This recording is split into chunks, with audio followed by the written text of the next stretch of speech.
Om Shanti. 1 minute पहले बाबा की याद में बैठेंगे अभी।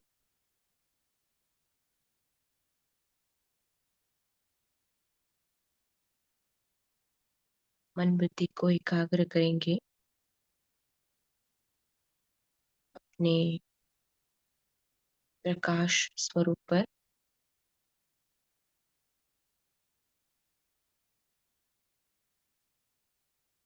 मैं आत्मा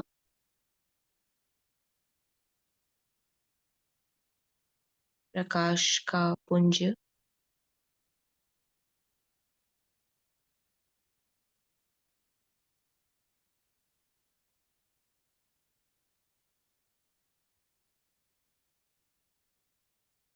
अपने निराकारी स्वरूप में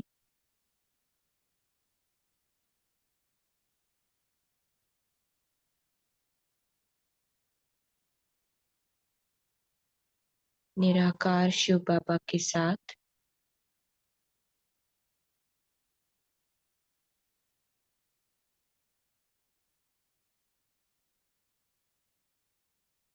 बाबा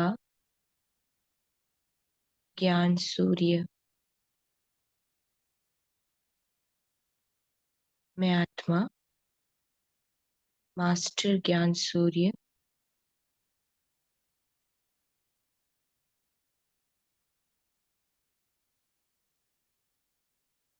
बाबा ने बताए हुए ज्ञान का, हर एक ज्ञान के बिंदु का मैं आत्मा स्वरूप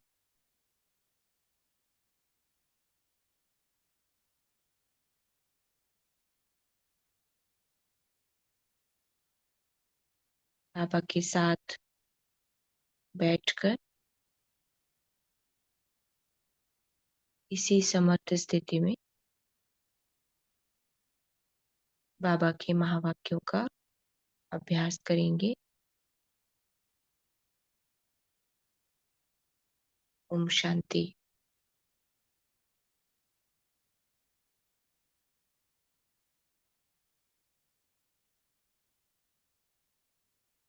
मुरली की तारीख है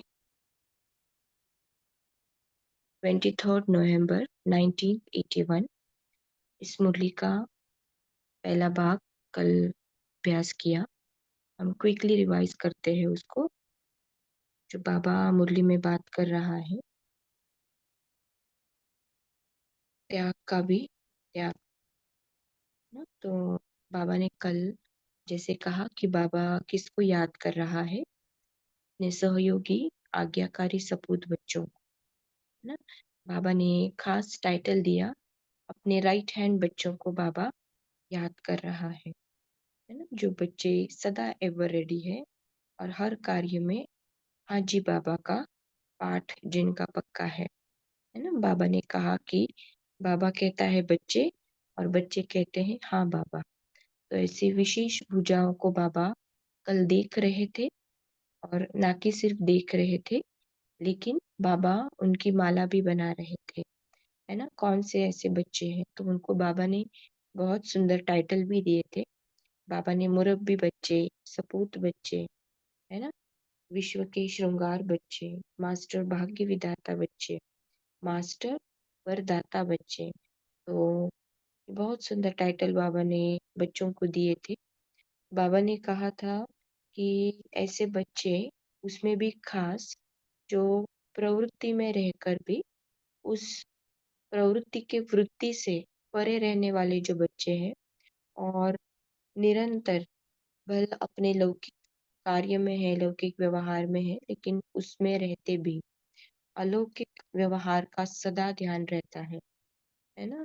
तो बाबा बाबा का हमारा यज्ञ है ना, सेवाएं, उनके प्रति सदा सोच विचार करते हुए, अपने लौकिक पाठ को निभाते हुए भी अलौकिक पाठ बजाने वाले जो आत्माएं हैं, ऐसे डबल पाठधारी बच्चों को बाबा कल याद कर रहे थे, उनकी महिमा गा रहे थे।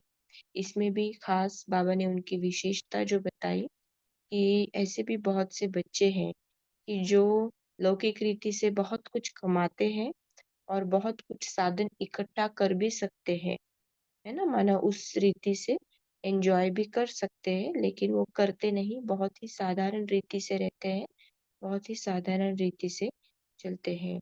और उसमें बाबा ने कहा कि अ, गोप भी है तो गोपिकाएँ भी उसमें कम नहीं है, है ना? जैसे लौकिक रीति से हाफ पार्टनर होती है, लेकिन फिर भी अपने प्रवृत्ति में रहते भी बाबा के लिए अलग-सा हिस्सा निकालना, किसी को नाराज़ ना करते हुए, है ना? इसका ध्यान रखते हुए भी और जो बाबा के घर में यज्ञ में सफल करना है, उसका कितना महत्व है ना? वो भी जानकर इस राज को समझते हुए भी अलग हिस्सा निकालना, इसको बाबा ने खास अ, बात करी थी इसकी भी गोपिकाओं की भी, है ना? तो ये बाबा ने युक्ति युक्त पाठ किस रीति से बजाते हैं, ये बाबा ने बात करी थी।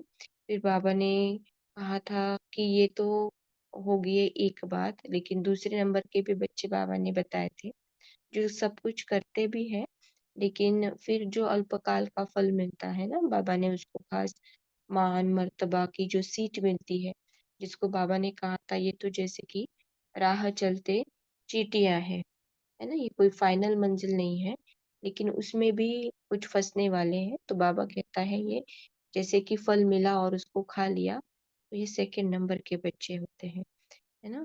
तो यहाँ तक कल की वाणी हुई थी, अब इसके आगे की वाणी को हम पढ़ना शुरू करते हैं। तो जो मुरली का टाइटल है, त्याग का भी त्याग। तो सदा सहयोगी, आज्ञाकारी, सपूत बच्चों प्रति अव्यक्त बाप दादा बोले, अभी अभी किया, अभी अभी खाया, तो जमा नहीं होता। यह अल्पकाल की सिद्धियां कर्म के प्रत्यक्ष फल के रूप में प्राप्त जरूर होंगी, क्योंकि संगम युग प्रत्यक्ष फल देने वाला युग है ना? जो कुछ भी बाबा के घर में कर रही है आत्मा के द्वारा, तो उसका उसको रिटर्न प्रत्यक्ष में कुछ ना कुछ मिलेगा, क्योंकि समय जो चल रहा है वो वरदानी संगम युग का समय चल रहा है। तो बाबा कहता है प्रत्यक्ष फल देने वाला ये युग है, तो भविष्य तो अनादि नियम प्रमाण मिलना ही है, प्रत्यक्ष भी है और भविष्य में भी मिलेगा, लेकिन संगम युग वरदान युग है। अभी अभी किया, अभी अभी मिला, लेकिन अभी अभी खाया यह नहीं करना, है ना? मिलेगा जरूर उसका रिटर्न इमीडिएट, लेकिन उसको खा लेना बाबा कहता है ये नहीं करना। तो यह प्रसाद समझकर बांट लो या बाप के आगे भोग लगा दो, है ना? बाबा कहता है जो कुछ भी रिटर्न में सेवा के बाद मिलता है, बाबा कहता है ये बांटो, है ना? उसको खा नहीं जाना। तो क्या होगा? बाबा ने कहा तो एक का पदम गुना जमा हो जाएगा।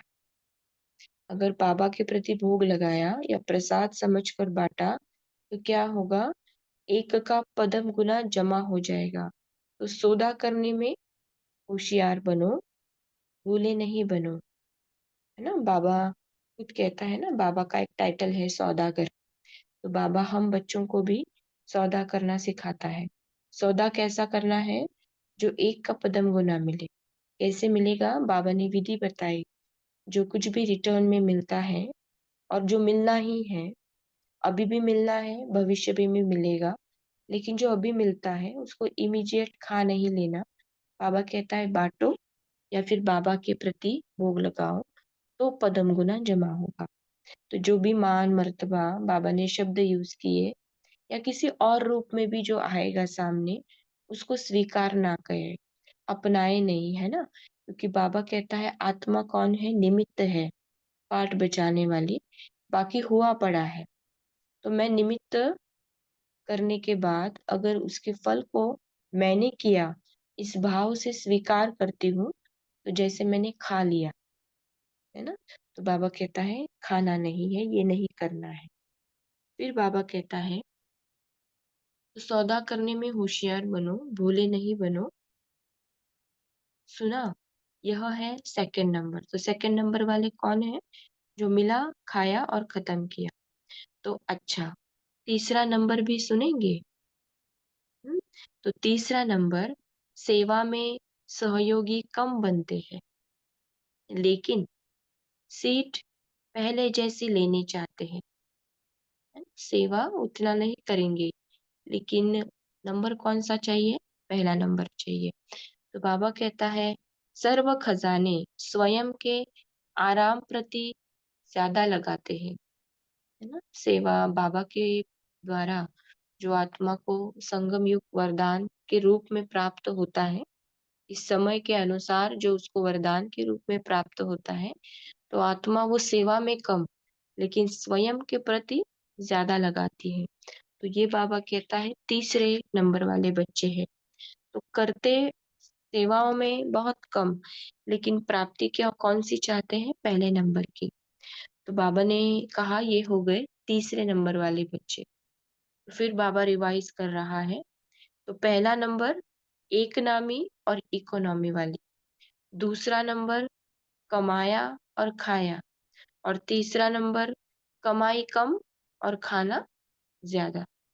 औरों की भी कमाई को खाने वाली। है ना? तीसरे नंबर वाली कैसे होते हैं? औरों की भी कमाई को खाने वाले। तो वह है लाओ और खाओ, श्रेष्ठ आत्माओं के भाग्य का हिस्सा, त्यागवान बच्चों के प्रत्यक्ष फल, सर्व प्राप्तियों को त्यागवान त्याग करते, लेकिन तीसरे नंबर वाले उन्हों के हिस्से का भी खा लेते, उन्हों के हिस्से का भी स्वयं स्वीकार कर लेते। तो कमाने वाले नहीं, सिर्फ खाने वाले। है ना? तो तीसरे नंबर वाले बच्चे बाबा ने क्या कहा? एक तो खुद सेवा में उतना नहीं लगाएंगे, तो खुद के भी जो जमा हुए हैं उसको भी खा लेना, लेकिन उतना में ही नहीं रुकते हैं, लेकिन क्या करते हैं? जो और बच्चे हैं जिन्होंने अपने हिस्से का भी त्याग किया है, लेकिन उसको भी स्वीकार करते हैं। माना सेवा किसी और ने की, है ना? तो निमित्त बनकर वो कोई और सेवा कर रहा है, लेकिन उसका भी फल मैंने किया ये कहकर कौन खा रहा है? कोई और खा रहा है। तो ये हो गए तीसरे नंबर वाले बच्चे। तो बाबा कहता है कि तीसरे नंबर वाले कौन होते हैं? औरों के भी हिस्से का खाने वाले, वही स्वयं स्वीकार करते करते हैं। तो कमाने वाले नहीं, सिर्फ खाने वाले। तो इस कारण, तो इसका फल क्या होता है? उनका भाग्य कैसे बनता है? बाबा ने कहा, इस कारण नंबर वन बच्चे बोझ उतारने वाले, और वह माना कौन? तीसरे नंबर वाले कौन हो जाते हैं? बोझ चढ़ाने वाले। क्योंकि अपनी मेहनत की कमाई नहीं खाते, तो ऐसी खाती पीती आत्माएं भी देखी। तो बाबा ने कौन से तीन प्रकार की आत्माएं देखी? पहले नंबर वाली जो एक नामी है, इकोनॉमी है ना, त्याग का भी त्याग करने वाली है, महादानी है ना, महात्यागी है। फिर दूसरे नंबर वाली देखी जो सेवाएं तो करती है, निमित्त तो बनती है, लेकिन जो राह चलते मान मर्तबे के रूप में जो चींटियों के रूप में सामने आते हैं, प्रत्यक्ष फल जो आता है उसको खा लेते हैं। फिर तीसरे नंबर वाले कौन से बाबा ने बताए? जो खुद सेवाओं में कम करते हैं, लेकिन खाने का परसेंटेज ज्यादा है ना, और फिर भी फल कौन सी चाहना करते हैं? नंबर वन की। फिर सिर्फ इतने में ही नहीं रुकते, लेकिन जो कोई और कर रहा है, लेकिन उनके हिस्से का भी स्वयं समझकर, स्वयं का समझकर खा लेते हैं। तो ये हो गए तीसरे नंबर के बच्चे। तो बाबा ने ऐसी आत्माओं को भी आज देखा, और इसका रिजल्ट क्या देखा बाबा ने? कि कोई बच्चे नंबर वन बोझ उतारने वाले होते हैं, तो कोई बच्चे हैं जो बोझ चढ़ा लेते हैं। है ना? तो ऐसी आत्माएं बाबा ने देखी। तो बाबा फिर कहता है, अभी सुना? तीन नंबर, अभी सोचो मैं कौन? बाबा ने तीनों नंबर सामने रख दिए। अभी बाबा हमें कहता है कि अभी अपने को चेक करो कि मैं कौन। अच्छा, तो फिर भी आज की रूह रिहान में प्रवृत्ति में रहकर एक नामी और इकोनॉमी वाले बच्चों की बार बार महिमा गाई। अच्छा, तो बाबा भी याद प्यार दे रहे हैं। ऐसे सदा हाँ बाबा, हाजिर बाबा कहने वाले, सदा स्वयं त्याग का भी त्याग कर औरों को भाग्यवान बनाने वाले, सदा बाप दादा से श्रेष्ठ सौदा करने वाले, सदा सेवा में सर्व खजाने लगाने वाले, ऐसे गुप्तदानी महादानी आत्माओं को बाप दादा का याद प्यार और नमस्ते। हम भी बाबा को याद प्यार देंगे। हम रूहानी बच्चों की माता पिता बाप दादा को याद प्यार, गुड मॉर्निंग, शुक्रिया बाबा, शुक्रिया। तो फिर बाबा आगे राजस्थान ग्रुप के साथ बात कर रहे हैं। राजस्थान जयपुर ग्रुप को सेवा की वृद्धि का विशेष इशारा तथा प्लान। राजस्थान वाले भी राजगद्दी के स्थान वाले हो। राजस्थान वालों को बाबा कहता है राजगद्दी के स्थान वाले हो। तो राजगद्दी के स्थान पर क्या क्या कर रहे हो, इस सारे साल के अंदर क्या क्या नवीनता की।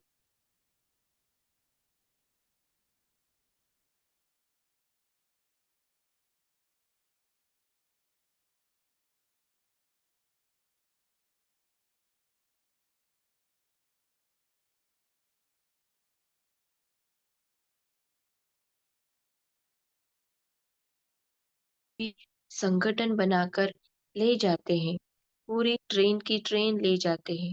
तो राजगद्दी वालों ने इस महान तीर्थ की यात्रा कितनों को कराई, है ना। तो महान तीर्थ जो बाबा कहता है मधुबन, तो बाबा कहता है कितनों को ऐसी यात्रा कराई। राजस्थान की राजगद्दी वालों ने मुख्य स्थान हेडक्वार्टर पर कितनों को लेकर आए, बस भरकर लाए या राजस्थान में यात्री है ही नहीं, क्या समझते हो, यात्रा नहीं है या पंडित तैयार नहीं है, है ना। यात्री तैयार नहीं है या पंडित तैयार नहीं है, बाबा पूछ रहा है कि कितनों को लेकर आए, ट्रेन भरकर लाए हैं या बस भरकर लाए हैं। तो क्या कारण है, या यात्री तैयार नहीं है या फिर उन यात्रियों को लाने के लिए जो पंडे चाहिए वो पंडे तैयार नहीं है, बाबा पूछ रहे हैं। अगर इतने सब पंडे हो तो यात्री कितने होने चाहिए, है ना। बाबा रेशो चेक कर रहे हैं कि अगर पंडे इतने हैं तो इस हिसाब से यात्री कितने आने चाहिए। तो इतने सब पंडे हो तो यात्री कितने होने चाहिए, तो यात्रियों को लाएंगे या खुद को ही लाएंगे, इस साल प्रोग्राम बनाएंगे या दूसरे साल। अच्छा, कोई नया प्लान बनाया है, जैसे जयपुर का इंटरनेशनल स्थान है तो कम से कम यह विशेषता जरूर करो जो अब तक कोई ने नहीं की हो। मेन स्थान पर बहुत अच्छा सुंदर बड़ा बोर्ड लगाओ, यह तो कर सकते हो ना। बोर्ड ऐसा आकर्षण वाला हो जो चलते फिरते सबकी नजर उसकी सजावट जो सबकी नजर जाए, उसकी सजावट और मैटर ऐसा हो जो न चाहते भी सब उसे देखे जरूर। तो बाबा सेवा का प्लान समझा रहे हैं कि जैसे जयपुर ये इंटरनेशनल स्थान बाबा कह रहा है तो किस रीति से सेवा होनी चाहिए। तो बाबा कहता है सुंदर बोर्ड बनाओ। तो बोर्ड भी कैसा होना, कहाँ पर होना चाहिए, मेन स्थान पर होना चाहिए। और कैसा होना चाहिए, आकर्षित करने वाला होना चाहिए। फिर उसके मैटर के भी बारे में बाबा बताता है, जो नहीं देखना चाहे वो भी उसको जरूर रुक कर पढ़े, है ना, देखे। तो ऐसा होना चाहिए। तो बाबा कहता है और मैटर भी ऐसा बनाओ जो सब पढ़कर समझे कि यह करना चाहिए, यह जाना चाहिए, ऐसे चलते फिरते संदेश मिलता रहे। एड्रेस हो और वहां का विशेष निमंत्रण भी हो। तो मैटर में क्या होना चाहिए, ऐसा मैटर जिसको न चाहते भी पढ़े और पढ़कर समझे कि यहाँ पर जाना चाहिए, है ना। और फिर बाबा ने कहा सिर्फ मैटर नहीं लेकिन उसमें एड्रेस भी होना चाहिए और उसके साथ-साथ विशेष इन्विटेशन, निमंत्रण भी होना चाहिए।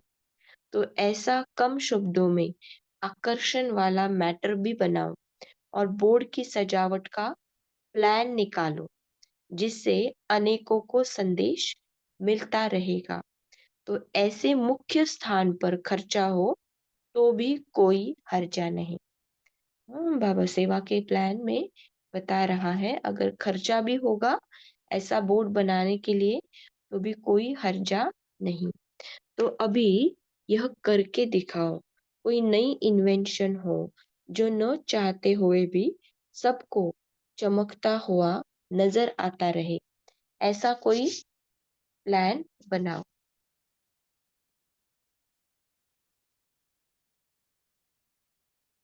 एड्रेस, फोन नंबर सब लिखा हुआ हो, निमंत्रण भी हो, तो कोई न कोई विशेष आत्मा जाग जाएगी। जहाँ मेन सबका आना जाना है, नजर जाने वाली है, ऐसे स्थान पर कुछ करो। विशेष ऐसे स्थान पर जो चलते फिरते सबकी नजर जाए और न चाहते हुए भी रुक कर पढ़े, ऐसी आकर्षण वाला वो बोर्ड हो जिसमें एड्रेस हो, फोन नंबर हो और विशेष निमंत्रण भी हो। ये बाबा खास कहता है ना? तो बाबा ने जो शुरुआत में कहा था कि कितने यात्रियों को तीर्थ स्थान पर या यात्रा पर लेकर आते हो, तो पंडे कम है या यात्री कम है? तो अगर इतने पंडे हैं तो कितने यात्री होने चाहिए? ये सारा हिसाब समझाते हुए फिर किस रीति से बोर्ड लगना चाहिए, कैसे बोर्ड होना चाहिए, कहाँ पर होना चाहिए, ये विशेष सेवा का प्लान बाबा बताता है। और उसमें अगर खर्चा भी हो रहा है तो हर्जा नहीं, ये भी बात बाबा बता रहा है। तो फिर बाबा ने कहा कि ऐसे स्थान पर कुछ करो, लेकिन ऐसा आकर्षण वाला हो जो देखने के बिना कोई भी रह न सके। अच्छा, ये हो गई एक बात। फिर बाबा कहता है दूसरा क्या करेंगे? दूसरा, किसी न किसी विशेष आत्मा को हर मास यात्रा जरूर करानी है? किसको करानी है? कोई खास विशेष आत्मा, है ना, जो नामी ग्रामी भी हो, इस रीति से कोई विशेष आत्मा हो, उसको हर मास इस विशेष स्थान पर यात्रा करानी है। ऐसा लक्ष्य रखो। बस भरा कर न आओ, लेकिन एक दो को तो ले आ सकते हो ना। एक विशेष ऐसी आत्मा लाओ जो अनेकों को संदेश सुनाने के निमित्त बन जाए। साधन तो सब है, सिर्फ करने वाले करे तो सहज हो। एक बार संपर्क करके छोड़ नहीं देना, बार बार संपर्क रखते रहो, है ना। तो जो ऐसी कोई विशेष आत्मा है जो नामी ग्रामी है, जिसको सुनकर फिर और आ सकते हैं, तो बाबा कहता है ऐसी आत्माओं के संबंध संपर्क में रहना है। एक बार संपर्क किया ऐसे नहीं, बाबा कहता है थोड़ा पीठ करना है या फिर फॉलो अप करना है उनका। तो बार बार संपर्क रखते रहो। तो ऐसे संपर्क वाले फिर कहना न माने, यह होता नहीं। तो क्या करेंगे? सदैव सोचो कि मुझे करना है, दूसरों को नहीं देखो, है ना। तो बाबा कहता है हार नहीं खानी है, औरों को नहीं देखना है। तो क्या करना है? मुझे करना है। तो सदैव सोचो कि मुझे करना है, दूसरों को नहीं देखो। इनमें जो ओटे सो अर्जुन, मुझे देख और करेंगे। तो फिर क्या हो जाएगा? हर एक यह पाठ पढ़ ले कि मुझे करना है तो सब करने लग जाएंगे। तो बाबा सेवा क्या करनी है, कैसे करनी है, ये विधि भी समझा रहा है। तो बाबा क्या कहता है? दूसरों को नहीं देखो, इनमें जो ओटे सो अर्जुन, मुझे देख और करेंगे। तो फिर क्या हो जाएगा? हर एक यह पाठ पढ़ ले कि मुझे करना है तो सब करने लग जाएंगे। इसमें दूसरों को न देख, स्वयं को मैदान में लाओ। तो ये कर लेंगे, वो कर लेंगे, ये नहीं, पहले खुद करना है। तो बाबा कहता है दूसरों को न देख, स्वयं को मैदान में लाओ। अच्छा, स्व में तो ठीक हो, लेकिन सेवा में भी नंबर वन। बाबा रिजल्ट भी बताता है कि अपनी स्व की सेवा में तो सब ठीक है, लेकिन बाबा ने कहा सेवा में भी नंबर 1 बनना है, सेवा में भी फुल मार्क्स लेनी है। अच्छा, तो अच्छा,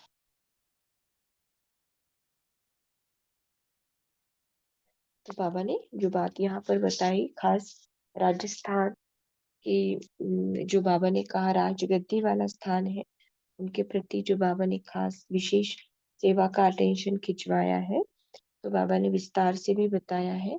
और उसके पहले बाबा ने जो वाणी में बताया है, 3 नंबर बाबा ने जो देखे, एक है एक नामी इकोनॉमी, महात्यागी बच्चे, उसमें भी खास प्रवृत्ति में रहकर भी, लौकिक में रहकर भी अलौकिकता से जो बाबा की सेवाओं में अपना सब सफल कर रहे, ऐसे डबल पार्टधारी बच्चे।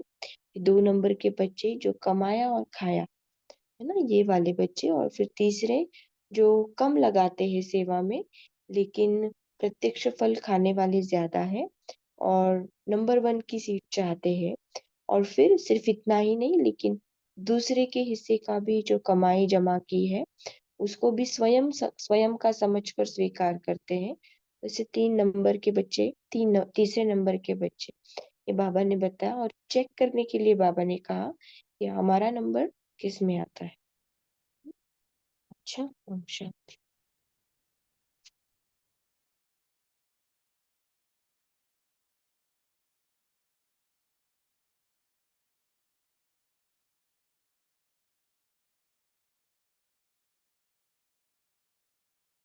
ओके, अभी क्या करना है आगे? शेयरिंग करेंगे? शांत 1 मिनट साइलेंस में बैठते हैं ना, उसके बाद शेयर करते हैं। ओके जी, ठीक है।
ओम शांति।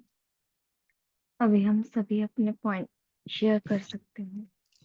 ओम शांति। ओम शांति, सुनाई दे रहा है? ओम शांति जी। हाँ, बाबा ने कहा खुद की चेकिंग खुद करो, कहाँ तक बनने वाले हैं। इकोनॉमी है क्या, चीटी सामान है का, खुद का दूसरों को खाने वाले हैं। तो मैं कहाँ तक बनी हूँ? तो मेरा तो एक बाबा दूसरा ना कोई, ऐसा है क्या? दूसरे का कमाया हुआ खाते हैं। तो अपने को चेकिंग करने के लिए कितनी अच्छी बाबा ने बात कही। ओम शांति। अपने को पता पड़ेगा कि मैं कहाँ तक बनी हूँ। ओम शांति। ओम शांति।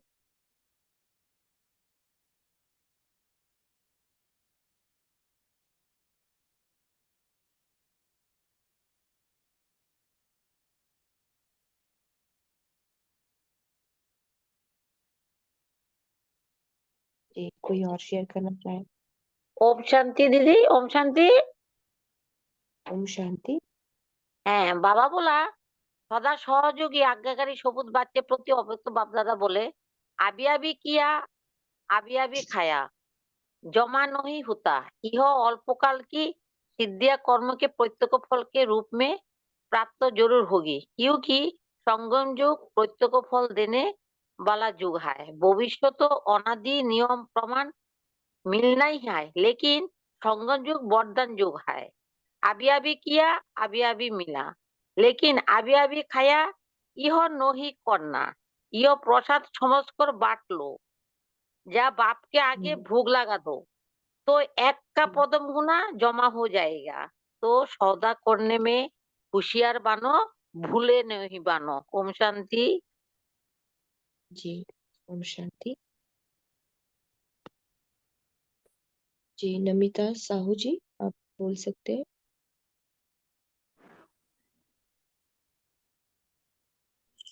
ओम शांति दीदी। ओम शांति।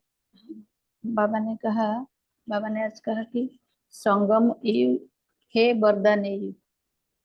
तो जो कुछ प्रत्येक फल मिलता है वह अपनी विशेषता का फल है, लेकिन विशेषता अपनी नहीं, यह भी प्रभु देन है, प्रभु प्रसाद है।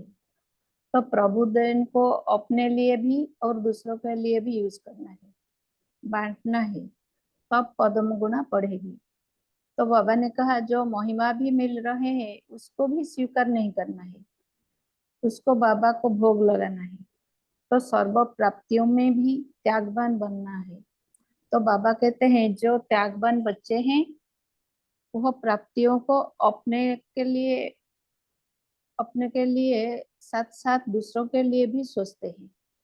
तो बाबा सदा अपने चेकिंग के लिए बताया, क्योंकि बाबा को सब कुछ बच्चा बहुत प्यार है। फिर बाबा कहते हैं प्रवृत्ति में रहते हुए भी, लौकिक व्यवहार को निभाते हुए भी अपनी व्यवहार में अलौकिकता दिखाते हैं, अपने व्यवहार में अलौकिकता दिखाते हैं। उस बच्चों को बाबा का बहुत प्यार है। ओम शांति। ओम शांति।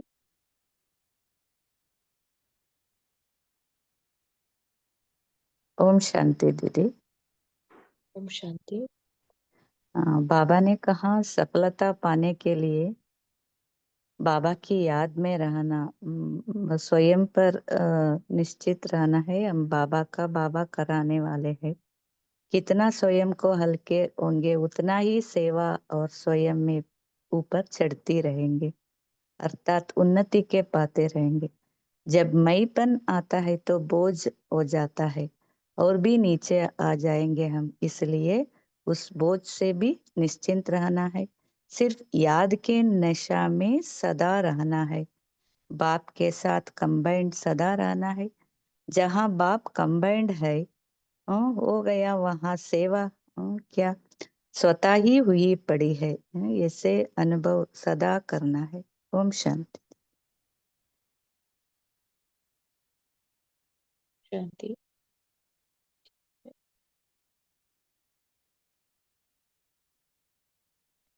कोई शेयर करना चाहेगा?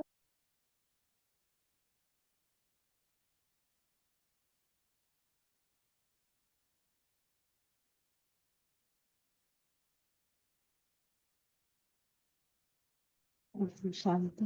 आज बाप दादा ने 2 प्रकार की सेवा करने के लिए कहा है। जैसे कि ऐसे बड़े बड़े बोर्ड लगा हो, जैसे कि ऐसी आत्माओं की इच्छा हो जाएगी कि देखने में उनको चैन नहीं मिलेगा, तो ऐसे एक स्थान पर आना चाहिए, ऐसे उनको लगेगा। और दूसरी आत्माएं जैसी है कि वो ऐसी श्रेष्ठ आत्माएं जैसे माइक बनकर औरों को भी सेवा करेंगे। ऐसे आत्माओं को भी स्थान पर लेके आओ। ओम शांति। जी, शांति।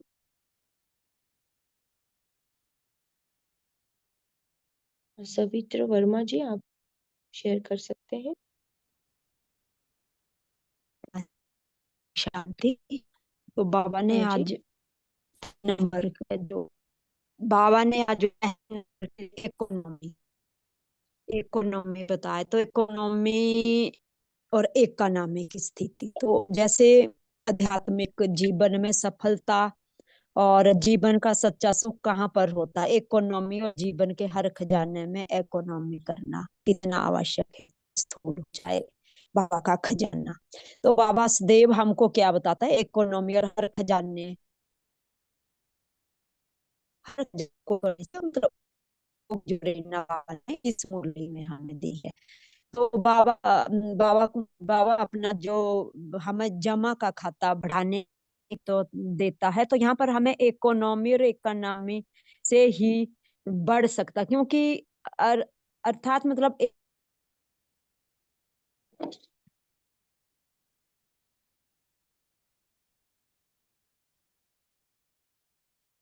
आपकी आवाज नहीं आ रही है। अच्छा, ओके, डिस्कनेक्ट हुए हैं शायद। अरुणा मालकर, आप बात कर सकते हो। हाँ जी सिस्टर, मैं थोड़ा बस ये संकल्प में हम्म। इकोनॉमी, तो इकोनॉमी हमें कहाँ कहाँ करनी है, संकल्प में, समय में और चलन में भी इकोनॉमी। तो अगर ये तीनों बातें अर्थात मतलब हमारी एक मति एक नाम अर्थात इकोनॉमी में फिर एकानामी भी, तो ये तीनों बातें अगर हम स्मृति में रखते हैं तो यहाँ पर हर कदम हमारा संकल्प में भी होगा, वाणी में भी होगा और कर्म में भी होगा। तो यहाँ पर बाबा ने जो त्याग का भी त्याग बताया, तभी हम त्याग का त्याग कर सकते हैं, क्योंकि त्याग त्याग का त्याग हम कैसे करेंगे, तो सच्चा त्याग त्याग क्या है, त्याग से क्या होता है कि हमारा भाग्य बनता है। बाबा ने आज भाग्य बनाया और सौदा करने की भी बात की है, तो उसके लिए हमें बाबा ने जो श्रीमत देकर भाग्य बनाने का पुरुषार्थ कराया है, तो हम ब्रह्मा बाबा का भी उदाहरण ले सकते हैं। और संगम युग पर ये जो विशेष त्याग हम भाग्य बनाने के लिए करते हैं, और जिन आत्माओं में यह त्याग करने की इच्छा शक्ति होती है वह सच्चे दिल से त्याग करते हैं, तो उसी समय हमें भाग्य का भी अनुभव करना भी और करते भी है। ओम शांति। ओम शांति।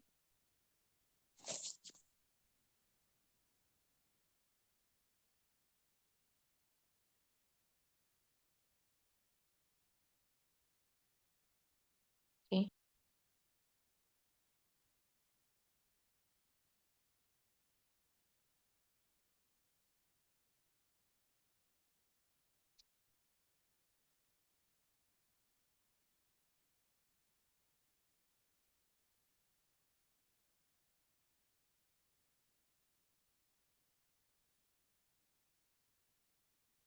कोई शेयर करना चाहेगा और?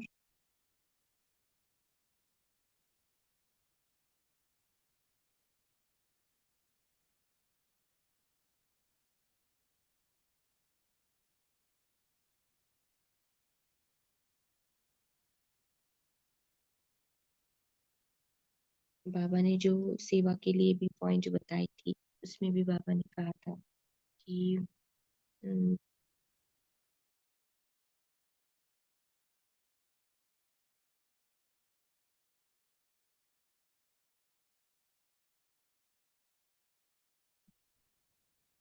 ओम शांति।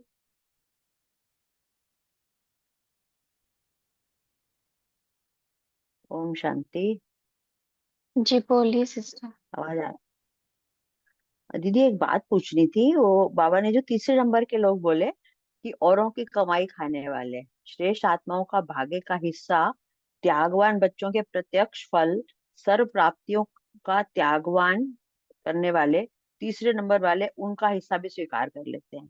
तो तीसरे नंबर वाले वो त्यागवान बच्चों का हिस्सा स्वीकार कर लेते हैं, इसमें बाबा क्या भाव रखना चाह रहा है? मतलब हमें आपकी कैसा आवाज नहीं, समझना आपकी चाहिए? आवाज, ओम शांति, आपकी आवाज नहीं आ रही है। बाहर आके बोलती हूँ, 1 मिनट। अब आ रही है? सिस्टर आ रही है आवाज। सोनाली बहन हाँ आपकी शायद आवाज कट रही है। जी, शायद मैंने मैं सुना दीदी नहीं। बोलूं? हाँ जी। मैंने ये हाँ कहा जी। कि औरों की कमाई खाने वाले, श्रेष्ठ आत्माओं का भाग्य का हिस्सा, त्यागवान बच्चों के प्रत्यक्ष फल को, सर्व प्राप्तियों तथा त्यागवान के त्याग को ग्रहण करने वाले, तीसरे नंबर वाले इनका हिस्सा भी स्वीकार कर लेते हैं। तो वो तीसरे नंबर वाले पहले नंबर वालों का या दूसरे नंबर वालों का हिस्सा कैसे स्वीकार करते हैं? मतलब वो किस टाइप से हम ये समझेंगे कि वो तीसरे नंबर वाले हैं?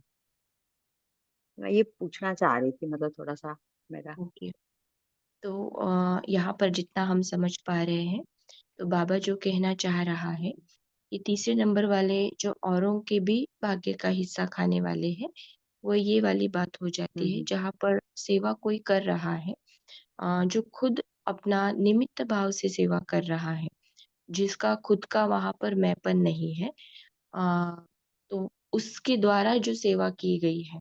लेकिन ऐसी सेवा का भी मैंने किया, या मेरे द्वारा सेवा हुई, या मैं हूँ इसलिए सेवा हुई, तो यहाँ पर जो मैंपन का भाव है, एक्चुअली देखा जाए तो सेवा किसी और के द्वारा हुई है। भले निमित्त भी बना है तो भी कोई और बना है, लेकिन मैं खुद लगाना उस सेवा के पीछे, और फिर उस सेवा का जो प्राप्ति है वो मेरे कारण हुई है। और उस सेवा के लिए जो भी उसको नाम मिलेगा, शाम मिलेगा, शान मिलेगी, या फिर उसका जो एप्रिसिएशन होगा, वो खुद के लिए स्वीकार करना कि ये मेरी विशेषता के कारण हुआ है, मेरी सहयोगिता के कारण हुआ है, बल्कि जबकि उसके लिए निमित्त भी कोई और बना हुआ है ना? वैसे तो सेवा तो हर एक निमित्त के द्वारा भी बाबा ही कराता है, लेकिन जो एक्चुअली निमित्त बनकर कर रहा है, उसका स्वयं का भाव वहाँ पर निमित्त है। लेकिन जो तीसरे नंबर वाली आत्मा है, वो किसी और निमित्त बने हुए आत्मा की सेवा के पीछे भी मैंपन का भाव लगाती है, और उसका जो नाम मान-शान है, वो खुद स्वीकार करती है कि मेरी विशेषता के कारण हुआ।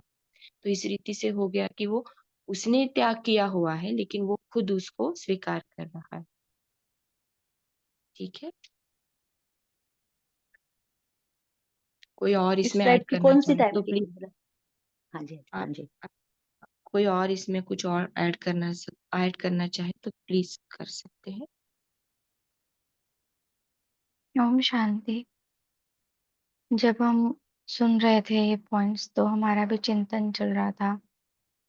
तो हमें कई बार ऐसे समझ में आता है कि जैसे बड़े निमित्त बने, उन्होंने यज्ञ में कितना कुछ सेव किया, चाहे वो तपस्या की बात थी, चाहे बैगरी पार्ट में भी किस तरीके से पार्ट बजाया। इस यज्ञ को खड़ा करने के लिए उन्होंने हर एक चीज का त्याग किया, चाहे वो तन है, चाहे मन है, चाहे धन है। संकल्पों को भी ब्रह्मा बाबा ने उसी अकॉर्डिंग चलाया जिस अकॉर्डिंग शिव बाबा की श्रीमत थी। तो ये यज्ञ धीरे धीरे चला और बढ़ा, यानी कि इस यज्ञ को विस्तार देने में हमारी निमित्त आत्माओं का बहुत बड़ा योगदान रहा। और अब वो यज्ञ हमें सौंप करके चले गए, या यूँ कहो कि बच्चों के लिए किया जो कुछ किया, हमारे लिए किया। कहते हैं ना कि हम बने बनाए पे आए हैं, खाने के टाइम पर हम आए हैं। और अगर अब इस यज्ञ को न संभाल कर इस यज्ञ की प्रॉपर्टी को हम वेस्ट गवाते हैं, तो इसको भी कहेंगे कि दूसरों का भाग्य भी गवाया। उन्होंने जो कुछ किया वो इसीलिए किया ताकि अनेक आत्माओं का भाग्य बने। और अगर हम अपनी ही व्यर्थ चलन से, अगर व्यर्थ संकल्पों से ज्ञान को भी सही तरीके से यूज नहीं करके, ज्ञान का सार किसी आत्मा को ना समझाकर व्यर्थ में ले जाते हैं, कंपैरिजन में ले जाते हैं, तो ये भी खजानों का त्याग की जगह व्यर्थ गंवाना हुआ।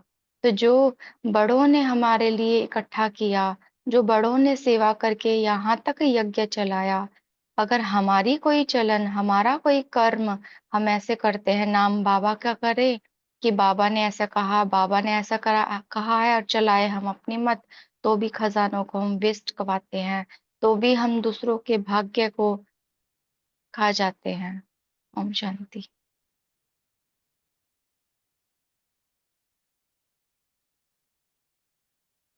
ये पॉइंट ठीक लग रहा है, अच्छा लग रहा है। हम चिंतन एक बार फिर से पोल लॉन्च कर रहे हैं। जिसने पोल में आंसर नहीं किया है वो प्लीज आंसर कीजिए।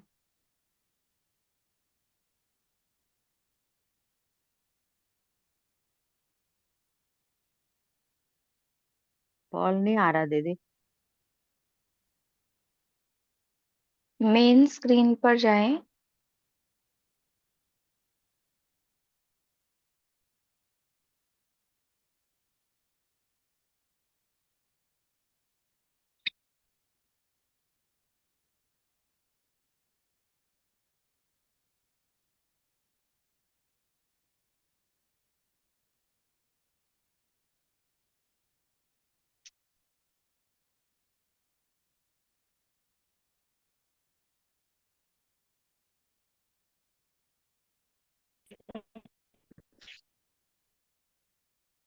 ये प्रॉब्लम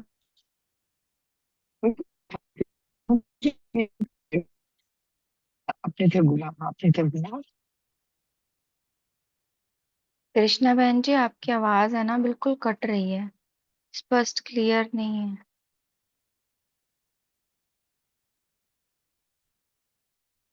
आप में से और कोई लास्ट पॉइंट शेयर करना चाहेंगे?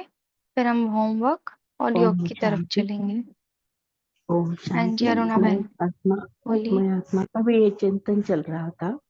तो हर श्रेष्ठ कर्म करते हुए जैसे कि फालू फादर यानी उनका भी भाग्य बड़ा हो जाएगा, उनका भी नाम हो जाएगा।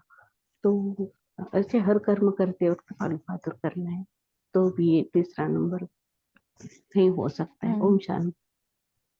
सही कहा। जैसे देखो, ब्रह्मा कुमारी इसका नाम कितना बड़ा है कि ये कभी किसी मार्केट में जाके खाते हुए नहीं मिलेंगे आपको। या ब्रह्मा कुमारीज बहुत रॉयल होते हैं, या यूं सुनो कि ब्रह्मा कुमारीज बहुत शांत होती हैं। और मान लीजिए हमारी कर्म, हमारा कुछ ऐसा व्यवहार हो कि हम इस चीज के विरुद्ध हों, कोई अलग हट करके करें और दूसरों की नजरों में आए, तो किसका नाम खराब होगा।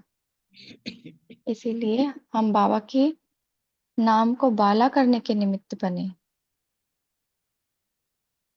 आत्मा भाई, आपने हैंड रेज किया था, आप बोल सकते हो।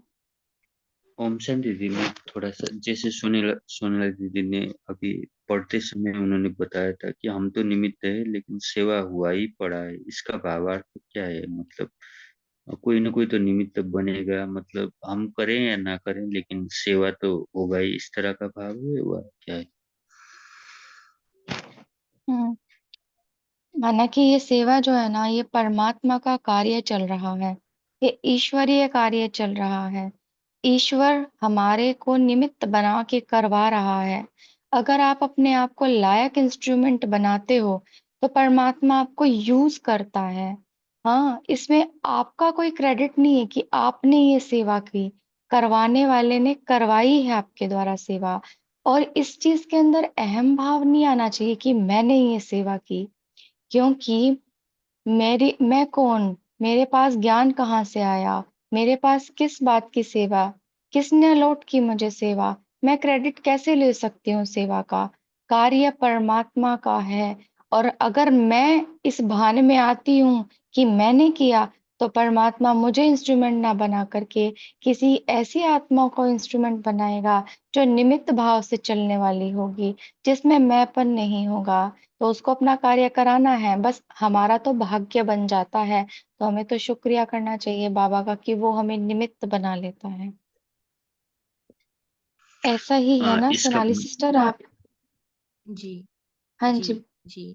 तो दादी जानकी जी भी हमारे यज्ञ के कहते थे कि सेवा हुई पड़ी है, बाबा करा लेता है।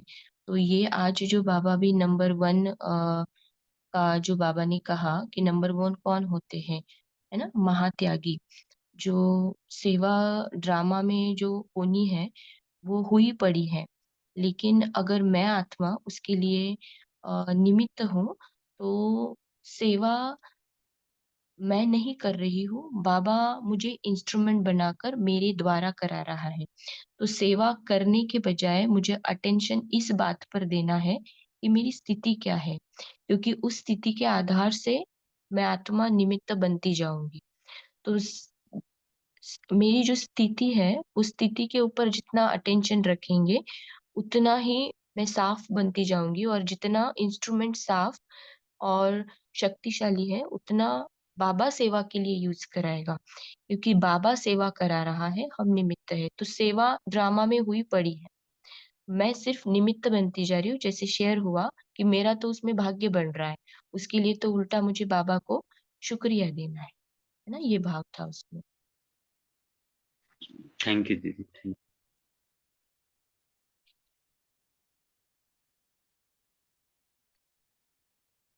समय हो गया है दीदी, आप योग भी कराइएगा और होमवर्क भी दीजिएगा। तो पहले होमवर्क बताते हैं। तो आज जैसे बाबा ने 3 नंबर के भी बच्चे बताए और हमें ये चेकिंग के लिए भी बोला है कि मैं कौन सी वाली आत्मा हूँ। तो ये तो चेकिंग हम करेंगे ही, लेकिन साथ-साथ इस बात पर अटेंशन भी देंगे आज दिन भर भी। जैसे बाबा ने मुरली में भी खास प्रवृत्ति वालों के बारे में बात की है। तो आज मैं आत्मा भले प्रवृत्ति में भी हूँ, तो हर एक कर्म करते हुए जैसे भी मैं अपने ऊपर अटेंशन रखती हूँ कि मेरा निमित्त भाव कहाँ तक है, किस हद तक मैं आत्मा अपने आप को हर एक कार्य में निमित्त समझकर कर रही हूँ, पर वो लौकिक सेवार्थ भी हो या अलौकिकता का भी कुछ सेवा में अगर मेरा चल रहा हो कोई भी पार्ट, तो उसमें भी मैं आत्मा साक्षी होकर देखूँ कि क्या मुझ आत्मा का यहाँ पर निमित्त भाव रहा? तो हम लिस्ट आउट भी कर सकते हैं कि कौन से कर्म में मैं आत्मा एक जस्ट एन इंस्ट्रूमेंट बनकर वहाँ पर काम कर रही थी। जैसे कि कोई स्थूल वस्तु भी हम हाथ में उठाकर उसको यूज़ करते हैं और फिर साइड में रख देते हैं। क्या सच में मुझ आत्मा का कोई भी कर्म करते हुए ऐसा भाव था कि मैं इंस्ट्रूमेंट हूँ, यूज़ किया और फिर साइड में रखा? है ना? तो इस रीति से निमित्त भाव मेरा है या नहीं, तो अपने निमित्त भाव को हम दिन भर छोटी-छोटी कर्मों में भी चेक करते जाएँगे, फिर वो लौकिक का भी हो या फिर अलौकिक का भी हो। तो इसमें आत्मा को साक्षी होकर देखना पड़ेगा अपने आप, ठीक है? तो ये होमवर्क के लिए हम लेंगे। अभी बाबा को याद करेंगे, योग में बैठते हैं। सभी मन बुद्धि को एकाग्र करेंगे।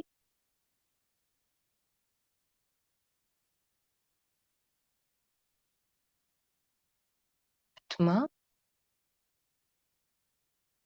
जो प्रकाश का स्वरूप है,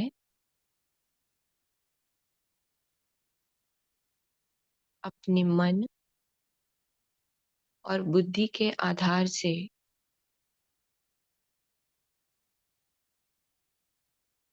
सभी बातों को अनुभव करती है।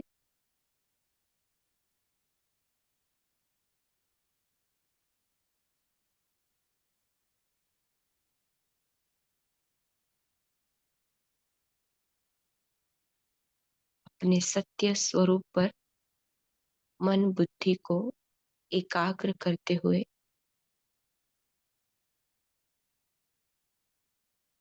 आत्मा अपने सत्य को अनुभव करे।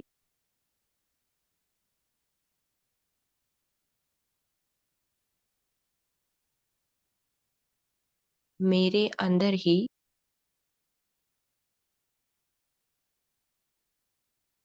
सारा पार्ट भरा हुआ है।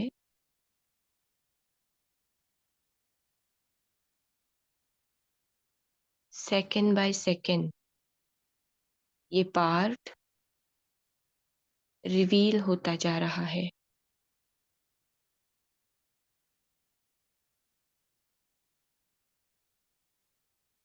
ये पार्ट चाहे लौकिक का है, अलौकिक का है, सेवा का है, स्व पुरुषार्थ का है, समय अनुसार एक एक सेकंड प्रत्यक्ष होता जा रहा है और मैं आत्मा इसको साक्षी होकर देखती जा रही हूँ।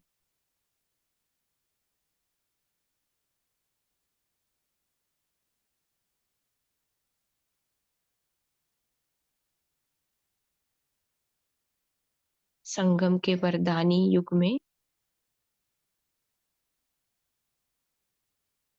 ये सत्य मुझे पता चला है कि मैं शक्तिशाली, समर्थ, बाप समान आत्मा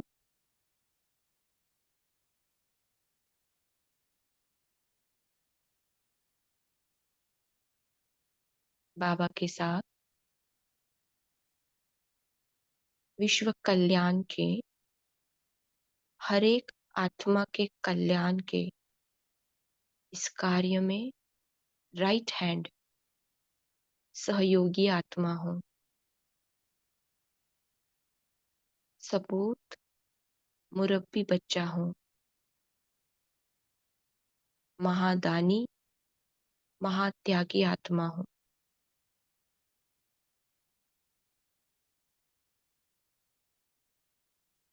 मैं आत्मा बाबा के साथ अपने इस पार्ट को साक्षी होकर देख रही हूँ कि संगम के समय पर किस रीति से निमित्त हो मेरे द्वारा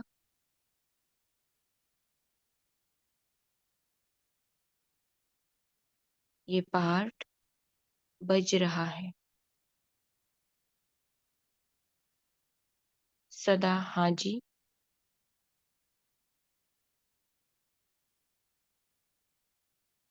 बाबा ने दी हुई विशेषता और सेवा के प्रत्यक्ष फल को सभी में बांटते हुए सर्व खजानों को सफल करते हुए मैं आत्मा अपना श्रेष्ठ ते श्रेष्ठ भाग्य बनाने का पाठ नोट कर रही हूँ। बाबा ने जो मुझे चांस दिया है अपने श्रेष्ठ भाग्य बनाने का, बाबा का पद्मापदम शुक्रिया। शुक्रिया सिस्टर, आपने मुरली भी सुनाई और योग भी कराया। आपका बहुत बहुत धन्यवाद। और आप सभी आत्माओं का, आप सबका आत्मा रूपी दीपक सदैव जगता रहे और दिव्य गुणों का प्रकाश पूरे विश्व में फैलता रहे।